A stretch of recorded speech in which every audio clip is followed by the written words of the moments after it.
Nós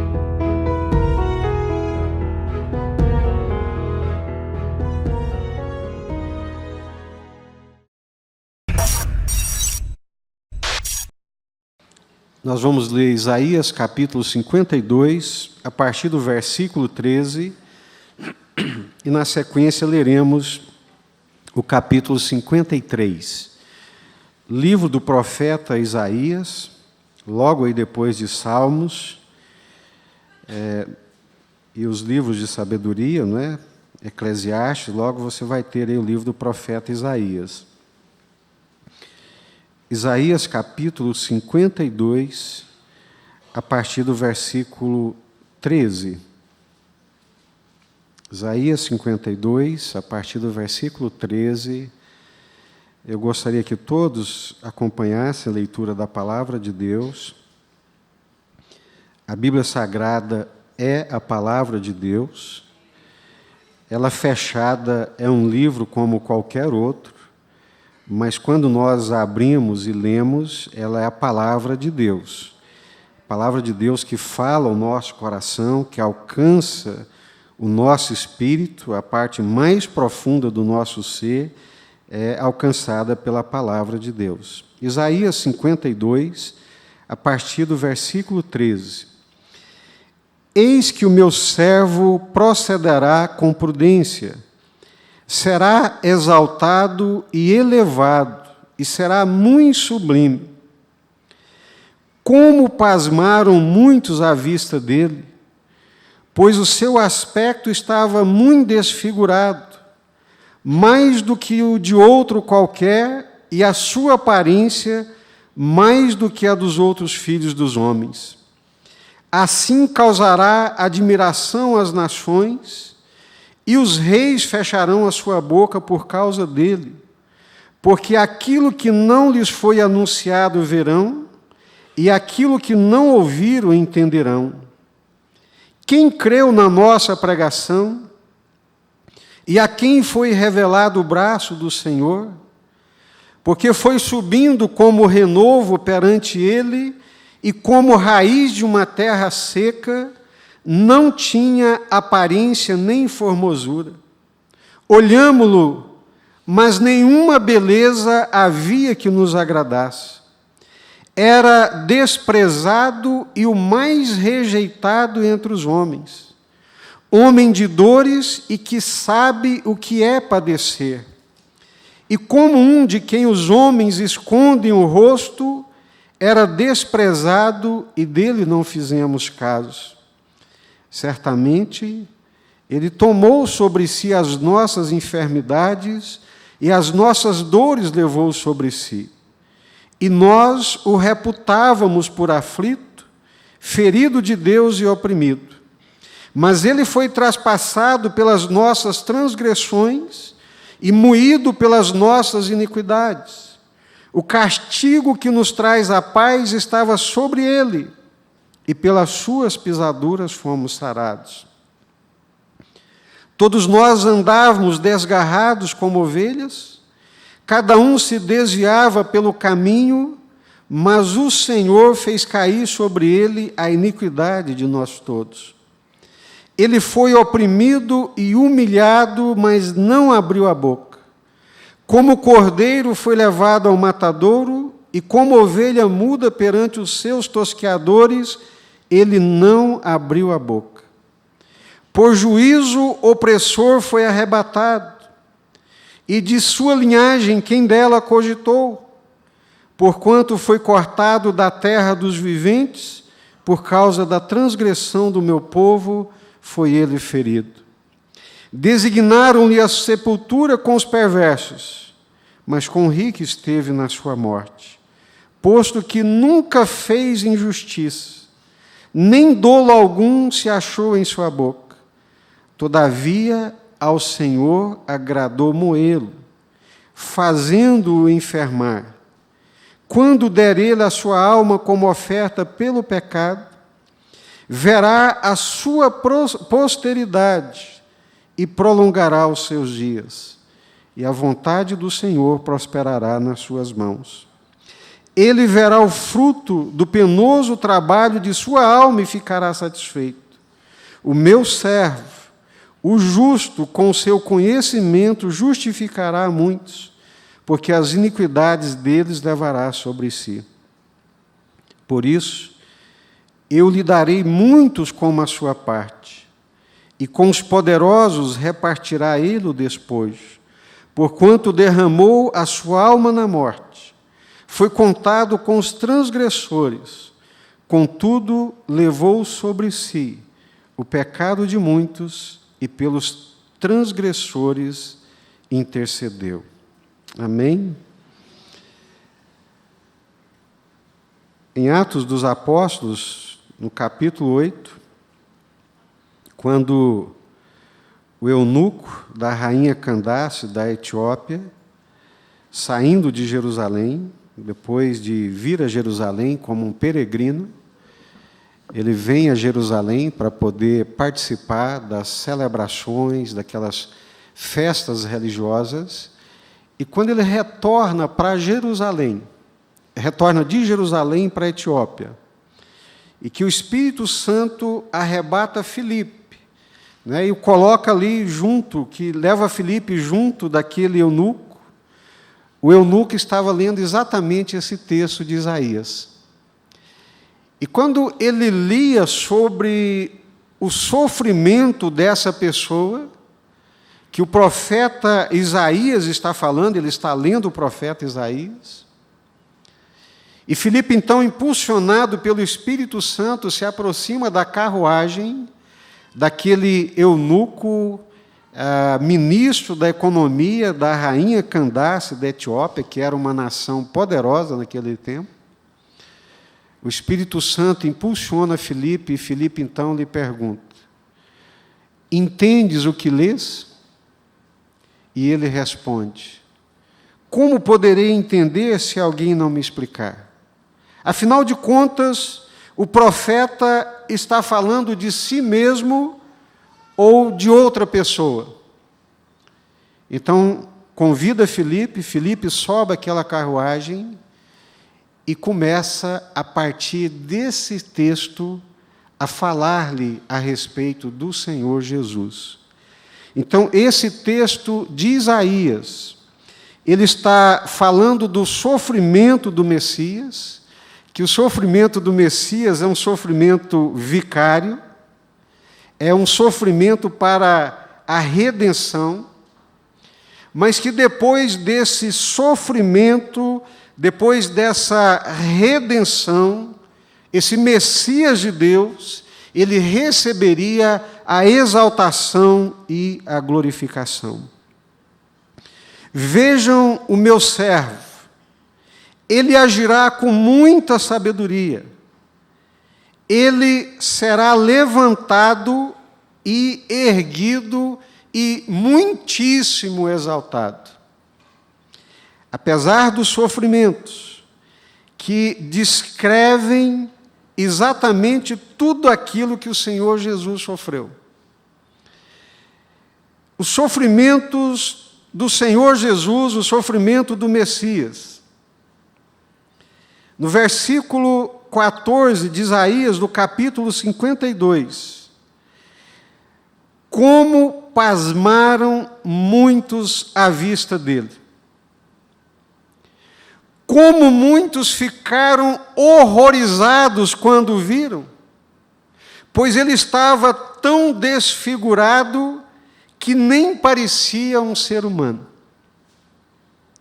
A vida de Jesus aqui nesse mundo não foi uma vida fácil.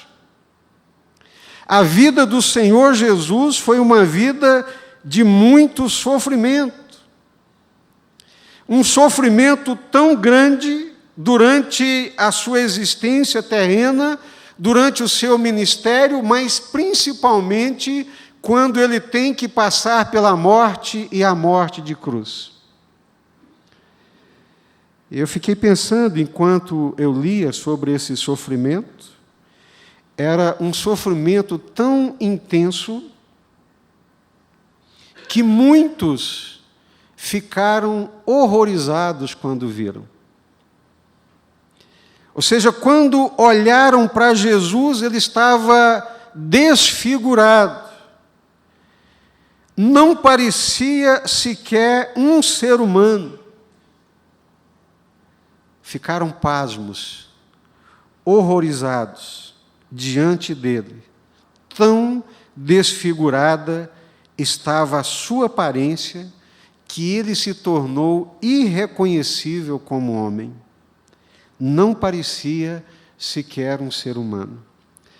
Eu não sei quantos de vocês já leram, mas os Salmos messiânicos, Salmo 22, falando a respeito do Messias, diz que o sofrimento do Senhor Jesus foi tão intenso, a humilhação pela qual ele passou foi tão intensa, que ele mesmo diz: eu não me sinto como um ser humano, eu me sinto como um verme, eu me sinto como um gusano. Não parecia um ser humano, tão desfigurado estava pelo sofrimento. O capítulo 53 continua descrevendo: ele cresce como uma raiz que sobe de uma terra seca. Não tinha qualquer beleza ou majestade que nos atraísse. Não havia nada em sua aparência para que o desejássemos. Quando olhava-se para Jesus, durante os seus dias de trajetória na terra, ali na Palestina, ninguém em sã consciência seria capaz de dizer que aquilo era o Filho de Deus. Há um paradoxo tão grande. Como é que o Filho de Deus pode parecer-se com uma raiz de terra seca? Como é que o Filho de Deus sequer se parece com um ser humano? Tão grande é o sofrimento. Mas aí eu vou para o Salmo 109, o Senhor Jesus diz que de tanto jejuar os meus joelhos tremem, as minhas carnes desaparecem de sobre os meus ossos. Ele é como uma raiz de terra seca. E eu fico pensando que uma raiz que brota em lugar de águas correntes é uma raiz bonita que vai dar uma árvore, vai dar brotos, folhas, vai crescer, e é uma árvore bonita, mas uma árvore, uma raiz que nasce de uma terra seca, ela não tem aparência. Assim era o Senhor Jesus. O Senhor quis que o seu servo aparecesse como uma plantinha que brota e vai crescendo numa terra seca. Ele não era bonito, nem simpático, não tinha beleza nenhuma que chamasse a nossa atenção ou que nos agradasse. Quando nós olhávamos para aqueles reis daquele tempo, quando nós olhávamos para aqueles sacerdotes, quando nós olhávamos para as pessoas bem-sucedidas daquela época, Jesus não se parecia com nenhuma delas. Ele não tinha aparência, não tinha formosura, não havia nada nele que atraísse o ser humano. Eu me lembro que, no seminário, diante de muitas brincadeiras, quando um colega queria fazer uma zombaria com a gente, né? E chegava: nossa, como você está parecido com Jesus, sem aparência e sem formosura. Ou seja, estava chamando a gente de feio, né? Ele queria usar a Bíblia para nos chamar de feio. É como uma raiz que sobe de uma terra seca. Não tem aparência, não tem formosura, não tem beleza, não é atrativo aos olhos, ao gosto e ao paladar do ser humano. Por isso foi desprezado e rejeitado pelos homens. Um homem de tristeza e familiarizado com o sofrimento. como alguém de quem os homens escondem o rosto. Foi desprezado e nós não o tínhamos em nenhuma estima. Capítulo 53, versículo 3. Nós ficamos horrorizados à vista dele. Desfigurado, não se parecia com um ser humano, parecia como uma raiz de terra seca, desprezado, o mais rejeitado entre os homens. Se não bastasse o fato do Senhor Jesus sendo Filho de Deus, possuindo eternidade, existindo antes que todas as coisas viessem à existência, todas as coisas foram criadas por intermédio dele, sem ele nada do que foi feito se faria. Todas as coisas existentes foram chamadas à existência por meio de Jesus, a palavra de Deus, o Verbo de Deus. Todas as coisas existem e são sustentadas, diz a palavra de Deus, por Ele e por intermédio dEle. Ele é Deus. Ele é o Filho de Deus. E como Filho de Deus, Ele assume a forma da criatura que somos nós, assume a forma humana. Muitas vezes nós não compreendemos, lemos e não entendemos. O próprio profeta está dizendo aqui, Paulo repete isso depois: Senhor, quem foi que creu na nossa pregação? Senhor, quem é que entendeu o que nós falamos? Porque Jesus, Ele é Deus. Todas as coisas foram criadas por intermédio dEle. E sendo o Criador de todas as coisas, incluindo nisso a vida do ser humano. A nossa vida, a vida de cada ser humano, a vida enquanto conceito, ou a vida pessoal, específica, individual, de cada ser humano, foi criada por intermédio do Senhor Jesus. A vida que nós possuímos, essa energia vital que nos faz viver, pensar, desejar, sonhar, sentir, desfrutar, isso é uma dádiva de Deus por intermédio do Senhor Jesus. Ele é o Criador, o sustentador, continuamos vivos nesse planeta por causa dEle.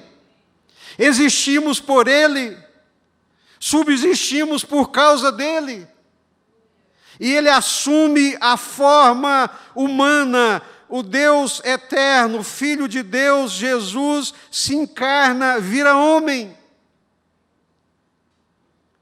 E na condição de homem, Ele é o mais rejeitado entre os homens. Ele é o mais desprezado. Ele é o que é tratado com menos dignidade. Não recebe a dignidade que lhe é devida. Homem de dores e que sabe o que é padecer. E por que esse é o paradoxo? Essa é a dialética. Por que o Filho de Deus, Jesus, passa por tantas dores, passa por tanto sofrimento? Por que Ele é desprezado? Por que Ele é rejeitado? O próprio texto vai dizer, e o próprio texto vai nos explicar, esse sofrimento, essas dores, de quem sofre sem merecer, de quem sofre injustamente, que é o caso do Senhor Jesus. Nós sofremos, e na maioria das vezes sofremos porque merecemos. Nós sofremos em consequência de uma humanidade que se afastou de Deus, de uma humanidade que é pecadora. Mas Jesus nunca pecou. Jesus nunca cometeu uma injustiça. Jesus nunca transgrediu. Jesus nunca ofendeu ao Pai. E por que ele sofre? Por que ele é o maior sofredor? Por que ele é o mais indigno? Por que ele é o mais desprezado? Por que ele se parece com uma raiz de uma terra seca, sem aparência, sem beleza, sem formosura? Certamente, versículo 4, Ele tomou sobre si as nossas enfermidades e sobre si levou as nossas dores, e nós achávamos que ele estava sendo castigado por Deus, por ele atingido e afligido. Mas foi por causa de nós, por causa dos nossos pecados, por causa das nossas enfermidades, por causa das nossas dores. Sofreu sem merecer, sofreu para que não sofrêssemos, pagou para que nós não pagássemos. O apóstolo Paulo, em Colossenses, no capítulo 2, versículo 15, vai dizer que todo escrito de dívida que era contra nós, todo escrito de dívida, toda nota promissória que nos tornava devedores, Jesus pegou todos esses escritos de dívida e os encravou na cruz do Calvário, com o seu sangue pagando pelos nossos pecados e pelas nossas iniquidades. Ele morreu para que nós pudéssemos ter vida. Ele sofreu para que nós não sofrêssemos a condenação eterna. Ele pagou pelos nossos pecados para que nós não tivéssemos que pagar eternamente com a condenação eterna. Assim, o sofrimento de Jesus não é um sofrimento por causa da potestade do Império Romano. O sofrimento de Jesus não é um sofrimento por causa da potestade, da estrutura religiosa do seu tempo. O sofrimento de Jesus, que é um sofrimento real e que ele sofre verdadeiramente, é por mim, é por você, é por nossa causa. Quando olhamos, ficamos horrorizados. Um sofrimento tão intenso que ele estava desfigurado. Não parecia sequer com um ser humano. Parecia uma raiz de terra seca. Desprezado, rejeitado, sem beleza, sem algo que atraísse o ser humano. O mais rejeitado entre os homens. Homem de dores e que sabe o que é padecer. Por que ele sofre tudo isso? Por que ele passa por todo esse sofrimento? Paulo, em 1 Coríntios, capítulo 15. Eu venho mais uma vez lembrar-vos o evangelho que uma vez vos anunciei, do qual eu espero que vocês não tenham se esquecido, porque é através dele que vocês são salvos, que Jesus morreu por causa dos nossos pecados.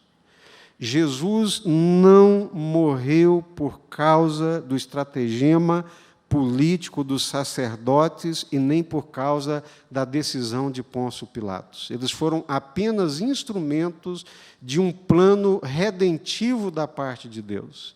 Jesus sofreu e morreu por causa dos nossos pecados. Eu me lembro de um homem muito próspero e que perdeu tudo, traído pelos seus sócios, e a partir daquela perda, daquele sofrimento, a única coisa que lhe mantinha vivo era o ódio. E todos os dias ela acordava e dizia consigo mesmo: eu vou dar a volta por cima, eu vou vencer. E quando eu vencer, eu vou destruí-los, eu vou me vingar, eu vou acabar com eles. E um dia, levando a sua esposa numa igreja para a escola dominical, Ele para a porta da igreja, não gostava da Bíblia, não gostava de crente, não gostava de Jesus, não gostava de fé, não gostava dessas coisas. Parava na esquina e mandava a mulher ir e depois a buscava. Mas naquele dia, tomado de uma curiosidade, que na verdade a gente sabe que é uma ação divina, ele foi para a porta da igreja e disse: eu quero ouvir o que esses crentes falam. E a primeira coisa que ele ouviu ali naquela prédica, naquela escola dominical, do lado de fora, ouvido encostado na porta, foi Hebreus capítulo 11, versículo 1, acerca da fé. Que a fé é a certeza de coisas que você não vê, você, através da fé, você espera o incrível, e, através da fé, você vê o invisível. A fé chama à existência aquilo que não existe. E é pela fé que nós cremos em Deus, na ação de Deus, e que esse mundo visível foi criado por Deus das coisas invisíveis. A partir desse versículo que ele escuta, ele volta para casa, pega a Bíblia e começa a ler os evangelhos.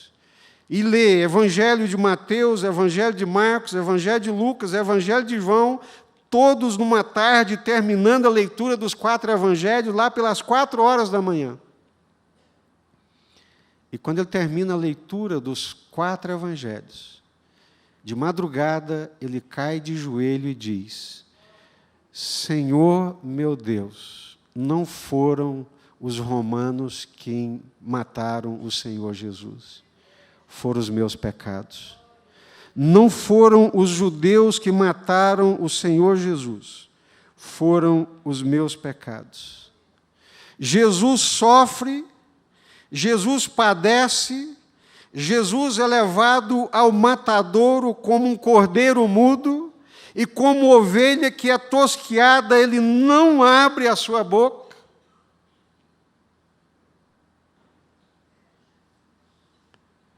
Padece todo aquele sofrimento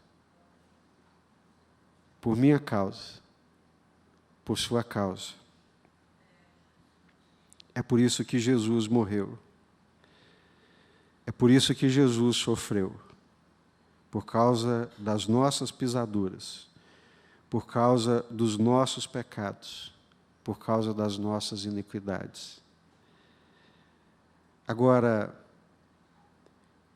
o profeta está dizendo, quem é que vai crer nisso? Isaías 53, 1, quando nós lemos aqui, a primeira pergunta é: quem creu na nossa pregação? A quem foi que o Senhor revelou essas coisas? Porque há um orgulho entranhado no ser humano que lhe impede, muitas vezes, de aceitar a morte e o sacrifício de Jesus por si. Tomado de uma teologia de retribuição, ele acha que ele mesmo tem que pagar. Ele acha que ele mesmo, enquanto ser humano, tomado de uma arrogância, ele vai fazer sacrifícios, ele vai fazer peregrinações, ele vai dar esmolas, ele vai caminhar de um lado para o outro, e acha que isso é suficiente diante de Deus para pagar os seus próprios pecados. E ninguém pode pagar pelos seus próprios pecados. O único que pode pagar pelos nossos pecados, e pagou, é o Senhor Jesus.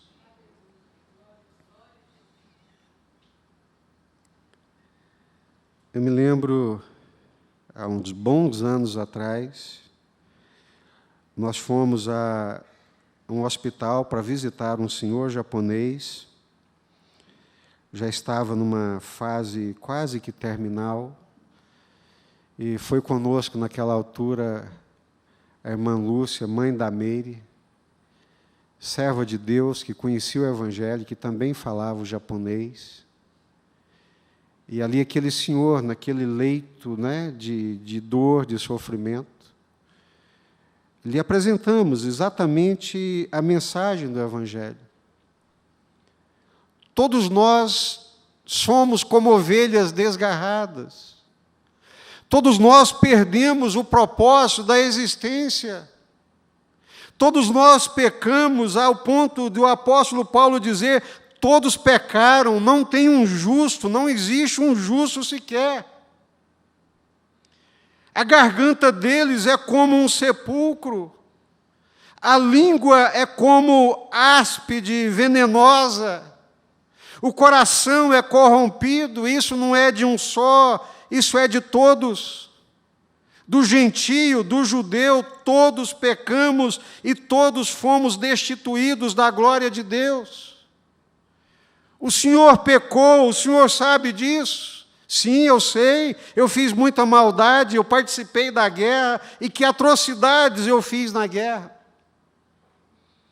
E o Senhor sabe que o Senhor não pode pagar por todos os males que o Senhor fez, e que só existe uma possibilidade para o ser humano e para o Senhor também, que é crer e confiar naquilo que Jesus fez na cruz do Calvário, que Ele morreu por nós, sem merecer. Afinal de contas, por que Ele sofreu tanto?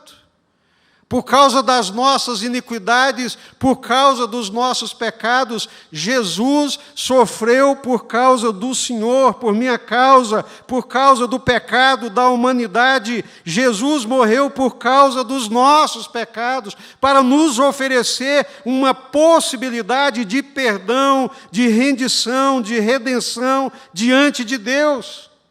O senhor entendeu? Entendi perfeitamente. O senhor crê, o senhor aceita? Não. Não. Como não? Eu fiz e eu pago. Mas o senhor não tem como pagar. A única coisa que vai lhe restar é a condenação eterna. É a ausência eterna da presença de Deus e da graça de Deus. O senhor não precisa passar por isso, porque Deus, através de Jesus, oferece a remissão dos seus pecados. Não, eu não quero. Eu fiz, eu pago. Paciência. É preciso ter um mínimo de compreensão e é preciso ter muita humildade para poder aceitar e para poder crer. Afinal de contas, o capítulo 53 que você leu comigo, a expressão do profeta é exatamente essa. Quem é que creu na nossa pregação? O apóstolo Paulo, lá em Romanos, no capítulo 10, ele vai dizer a mesma coisa. E ele vai dizer: nós pregamos é porque nós cremos. Nós falamos é porque nós cremos. Essa é a mensagem de Deus. Essa é a maior prova do amor de Deus. Como nós cantamos aqui nessa manhã, se isso não for amor, o oceano secou.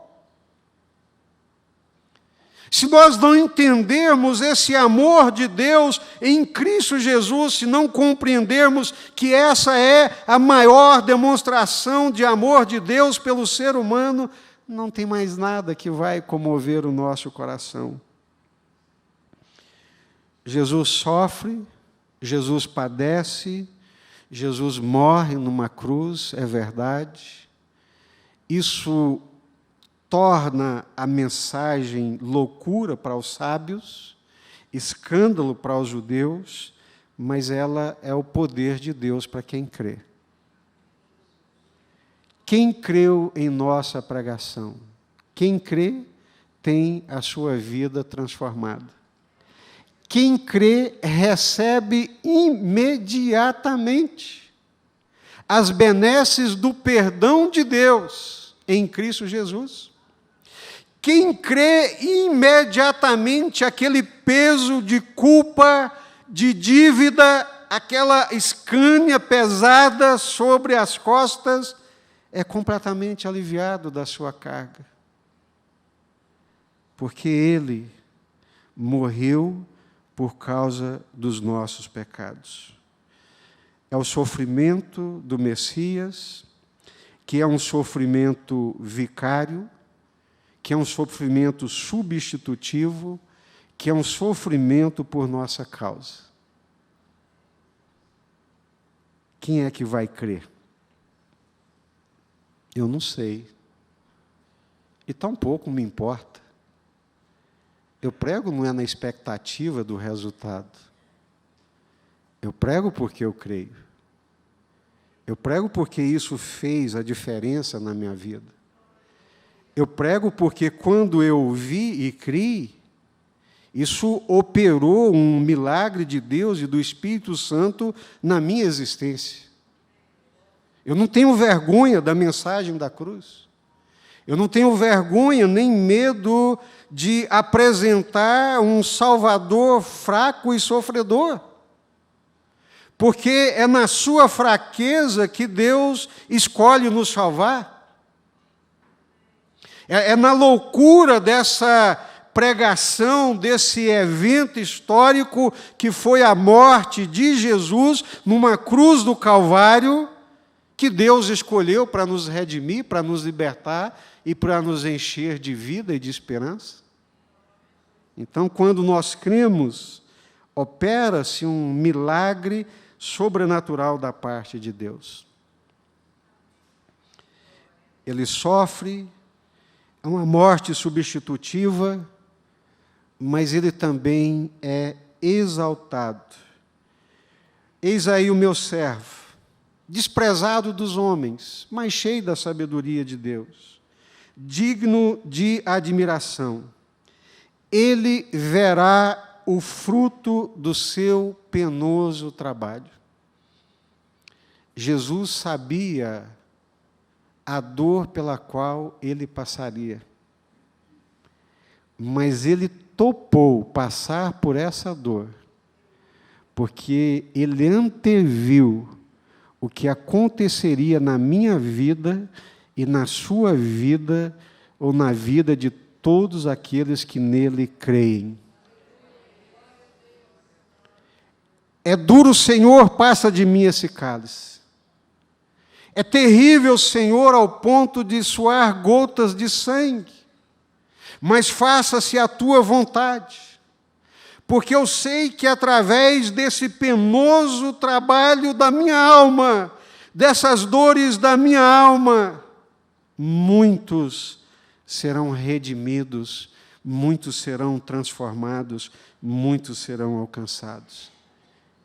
Através do penoso trabalho da sua alma, ele verá a sua posteridade.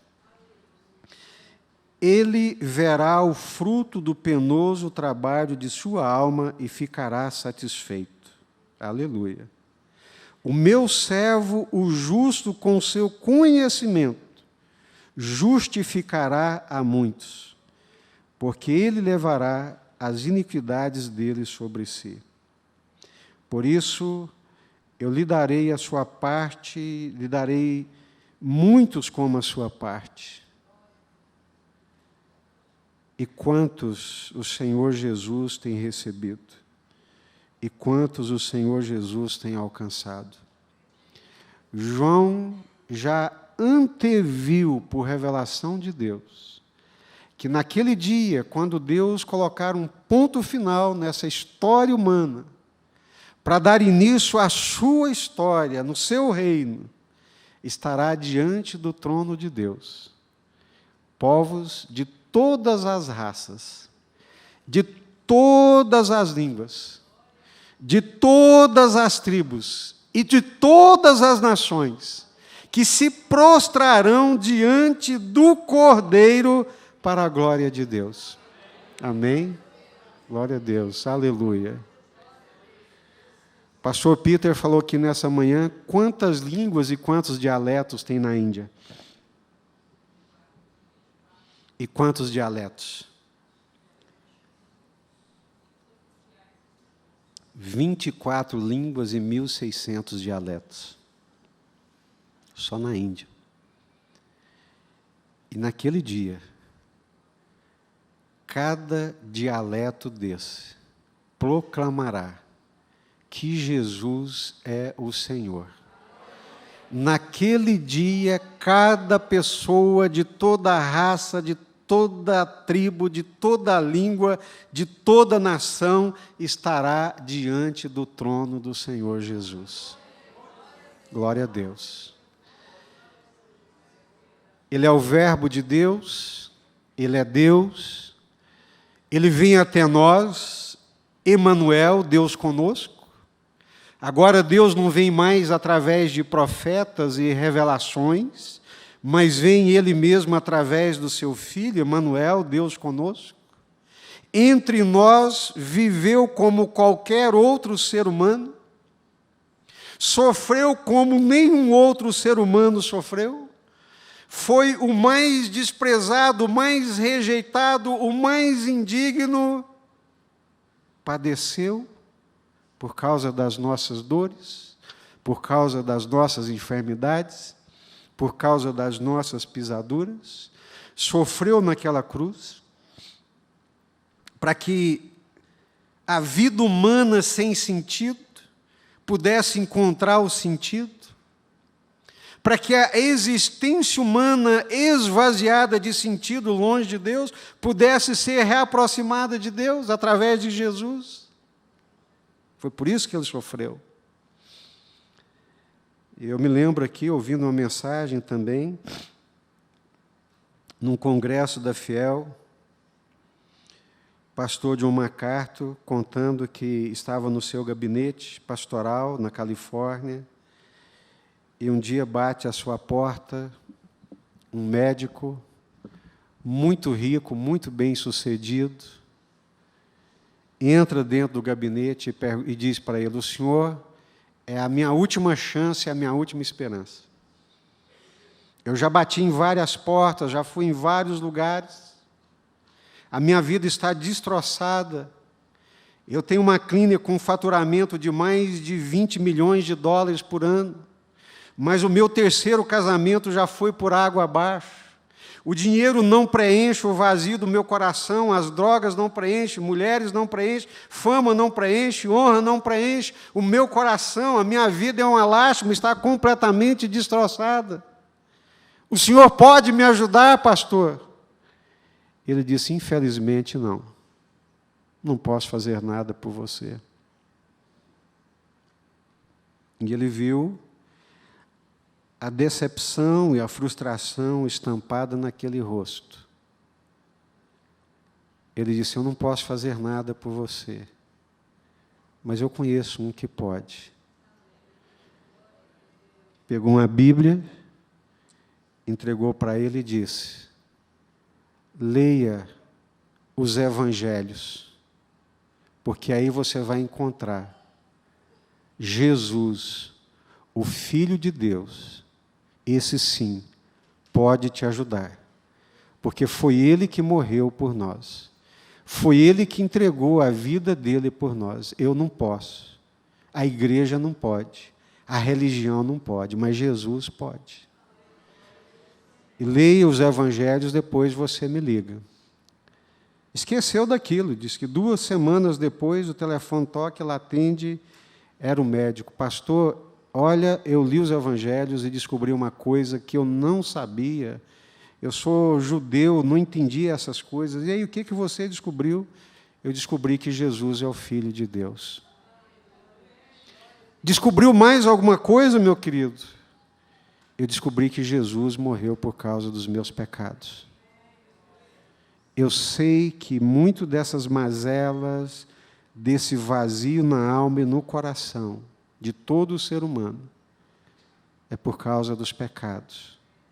E Jesus, o Filho de Deus, Ele e somente Ele, porque foi Ele e somente Ele que sofreu, que padeceu por nossa causa naquela cruz do Calvário.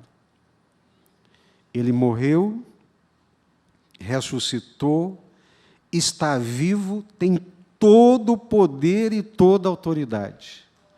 O Senhor Jesus está vivo. A morte não pôde detê-lo. A cruz não pôde segurá-lo. O sepulcro não pôde retê-lo. Jesus morreu por causa dos nossos pecados, padeceu por causa das nossas iniquidades, morreu para que nós pudéssemos ter vida. A vida que todo ser humano anseia só vai encontrar na fé em Jesus Cristo. A esperança que todos nós buscamos, só vamos encontrar no Senhor Jesus. Nele e somente nele. O que mais você descobriu? Eu descobri, porque eu li até Romanos, eu descobri que todos nós somos pecadores. E por causa disso nós fomos distanciados da graça de Deus. Mas agora, em Jesus Cristo, nós podemos ser reconciliados.